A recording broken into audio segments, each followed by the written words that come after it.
Hello, this is Amara with Kaizink, powered by Impeccabilities, going over entering orders and estimates. This will be broken up into a few different videos. This video will encompass step 1, which will encompass all orders we enter.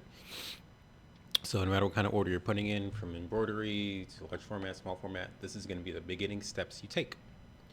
So whether you start from estimates to create new, or orders create new, as you can see, the pages are 99% the same, except for just this being different between being an order starting out or an estimate. Everything else will be the same. So the first thing you do is select your customer. No matter, again, whether you're starting an estimate or order, select your customer. We're going to just choose ourselves here for this example. And as you type in the letters, the business will appear, and then you can just select the business that you are choosing. So we're going to go Kaizink. Next thing you will type in is the order description, and there is a separate video on the order description. But just to go over that again, this is going to be a overview title name of the order that we're putting in. So we're just going to keep this simple, and this is going to be new polos 2025 version.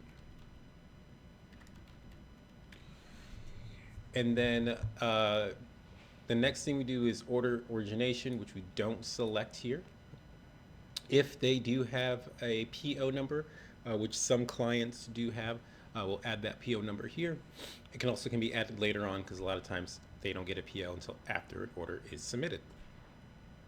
The order contact should be the person we're talking to, or it's going to be the one approving and communicating through the order. It should not be just something generic you want to confirm, because the emails to push an order through will be sent to whomever is here, and if that person isn't aware, an order will just sit and sit and sit, and that's something we don't want.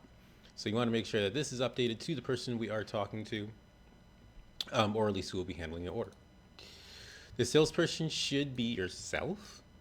If it isn't defaulted, you just make sure yourself is selected, and then tax group should also be defaulted to 9.1%. So that is step 1 for entering an order or estimate.